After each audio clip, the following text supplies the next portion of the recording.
ka sa akin. Sa mga luha ko ay matutunghayan na mahal kita kailan pa man.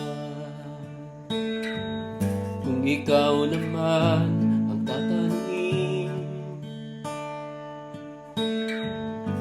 mapapatawad mo ba ako at tanggapin? Sabay sa paghilom nitong ating mga sugat, bigyang daan ang binubulong namin. Isa na lang bang alaala ang nakaraan na sadyang lumipas na? Susunging pabalik ang hapon, yakapin kitang muli kung may pagkakataon. Yakapin kitang muli nang walang hanggang dulo. Yan, magandang araw po sa ating lahat. So yan po yung ano bang title nito? Kung may pagkakataon. Actually, ang song na to ay dapat talaga babae ang bagay na kakanta kasi continuation ito ng love story ni Nena at nung lalaking kumakanta. Ay, yung sa mensahe lang yung lalaki na nag-message kay Nena na, 'di ba, yung chorus ng Nena ay sana ay magbalik ka na, tahakin ang landas patungo. So, si Nena ay mahal pa naman niya talaga yung lalaki. Pero meron siya mga circumstansya na napagdaanan. Marahil ay sa financial, marahil ay sa kanyang pangarap. So, lumayo siya hanggang sa sila'y nagkahiwalay ng kanyang kasintahan, or marahil si Nena ay nagkaroon din ng iba dahil matagal sila nagkawalay, pero deep inside parehas sila na may pagtingin pa sa isa't isa. So yun yung kung may pagkakataon, yun yung kung bakit nabuo. Bali, sagot talaga siya ni Nena sagot talaga siya ni Nena sa kantang Nena na message ng lalaki. So kaya lang, syempre ako pa rin yung kumanta, kaya hindi na natin na-emphasize yung story. Pero it's all about forgiving, no? Pagpapatawad sa mga nakasakit, lalo na sa mga minahal natin, sa mga mahal natin. So hindi lang ito about love story, kundi lesson din ito sa mga pamilya natin na hindi natin alam na baka ang ibang nanonood ng ating video ay meron kayong mga kasamaan ng loob na mga mahal nyo pa sa buhay, mga kapatid nyo, magulang nyo, pinsan nyo, mga ganun. So, alam nyo, lesson sa buhay natin na huwag natin kalimutan na maiksi lang ang buhay natin. Lahat tayo ay mamatay, mawawala sa mundong ito, yan ang katotohanan, sapagkat dalawa lang ang masasabi nating possible na mangyayari sa buhay ng tao, ang ipanganak at ang mamatay. So, kaya hanggat may time pa tayo na magpatawad at humingi ng tawad, ay wag natin sayangin yung pagkakataon. Katulad nga ni Nena at nung lalaki na mukhang nagkabalikan sila or magkakabalikan sila dahil nga sa message ng song. Pero sa chorus kasi isa na lang bang alaala? So may question pa rin Pero ang mahalaga, nagkaroon ng connection ulit yung dalawa na pwede sila magkabalikan. Yun yung mahalaga, yung communication. Diba yung kasunod? Sana mo bang alala ang langaran na sadyang lumipas na? So nakalipas na yung mga dati, siguro nagkasakitan sila ng damdamin or baka nagkasakitan pa na sa physical, baka nagsuntukan pa sila bago nagkahiwalay. Pero di natin alam.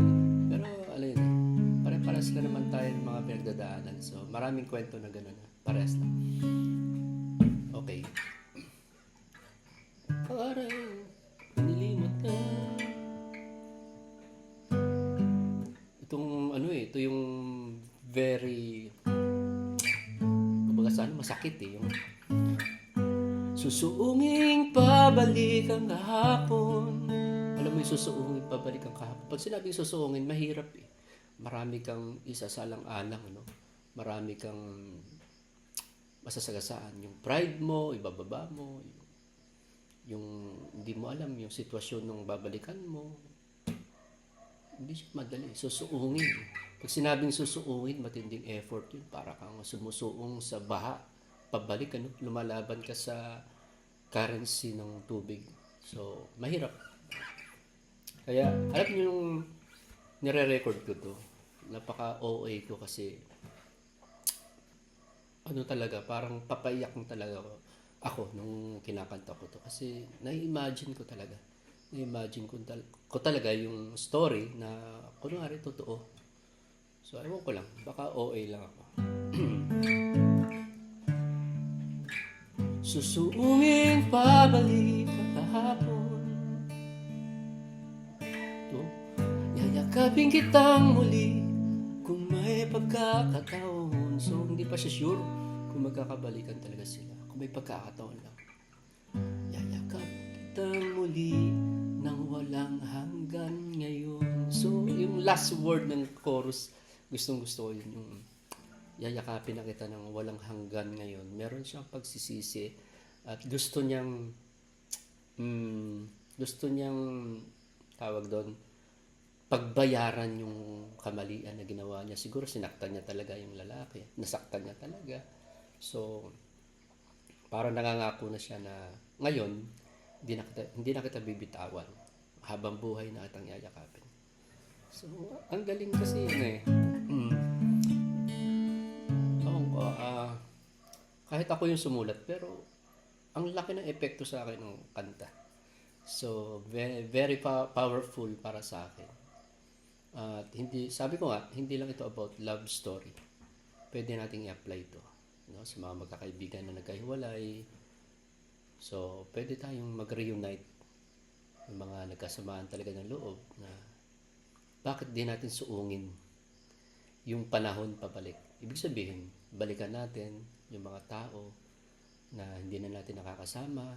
Mag-sorry tayo kung tayo ay nagkamali sa kanila. So, ganun lang. Para magkaroon ng closure, magandang ending. Alam niyo yun, habang tumataas yung ating edad, ay nagmamature kasi tayo. So, yun na yung pagdating ng araw, wala tayong pagsisisihan. Sapagkat ginawa natin yung tama. So, wala tayong maraming question, no? Mauubos yung mga tanong sa ating isip na naipon kung babalikan natin. Hindi naman ibig sabihin na babalikan mo ay hindi ka na mag-move on, kundi babalikan mo kasi mag-move on ka na. So, may kailangan kang ayusin. Siguro na-miss mo yung mga ganong panahon na kung may pagkakataon na pwede mong itama, ay bakit hindi natin pwedeng gawin, di ba? So, yun. Yan yung story ng song. Ano ba yung mga last part? Kailangan pa ba? Yan.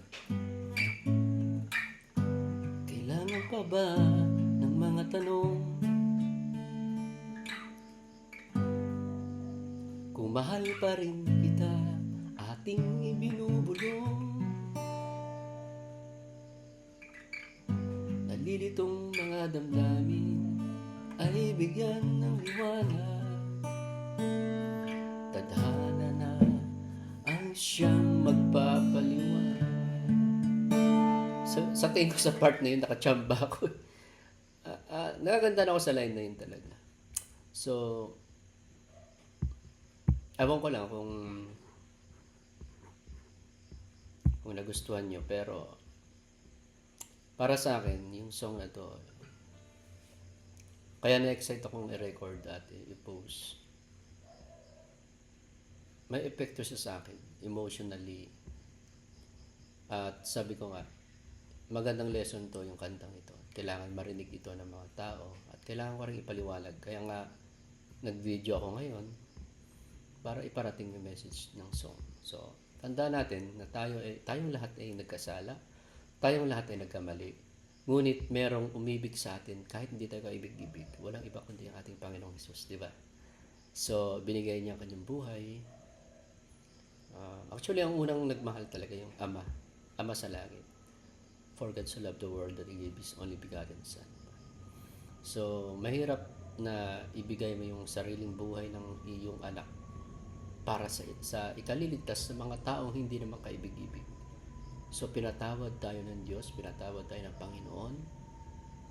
At siguro, isang magandang aral yun, yung ginawa ng Panginoon, na gawin din natin sa mga tao na hindi kaibig-ibig. Kung nasaktan man tayo nila, yan ang ibig sabihin ng cross. Carry your cross. Buhatin mo ang cross ng iyong buhay. Ano bang ang story ng cross? About ito sa pagpapatawad sa mga tao na hindi naman karapat-dapat patawarin pero pinatawad sila ng Diyos. That is the meaning of the cross na binuhat ng Panginoon. At sinabi ng Panginoon, ang sabi niya sa mga susunod sa Kanya, buhatin din natin ang cross natin sa bawat araw. So yun lamang, maraming salamat po at marami pa tayong susunod na mga kanta. Inspirational, mga kwentong totoong buhay, may mga inspired sa mga dati nating mga kapitbahay noong araw, noong bata pa. So marami pa akong song na pwede nyong marinig about love story na mga kakilala ko na ginawan ko ng kanta na hindi nila alam. At mga lesson sa buhay, payo na ginawang kanta, experience na ginawang kanta. At ang maganda sa lahat yung gospel. Hindi mawawala talaga dapat. Sa mga songwriter dapat hindi mawala talaga yung gospel song. Kasi alam naman natin na wala tayong kakayanan. Diyos lamang nagbibigay sa atin ng talento, lakas para gawin natin yung mga bagay na pinagkatiwala sa atin ng Panginoon at gamitin natin sa tama. So yun lamang, maraming salamat po sa mga nakapag-stream ng ating last song na na-upload, which is kung may pagkakataon. At abangan nyo po ang mga next na song natin. At please don't forget to support my channel. So nawa po ay lagi nyong i-like at i-share ang ating mga video. Maraming salamat. God bless!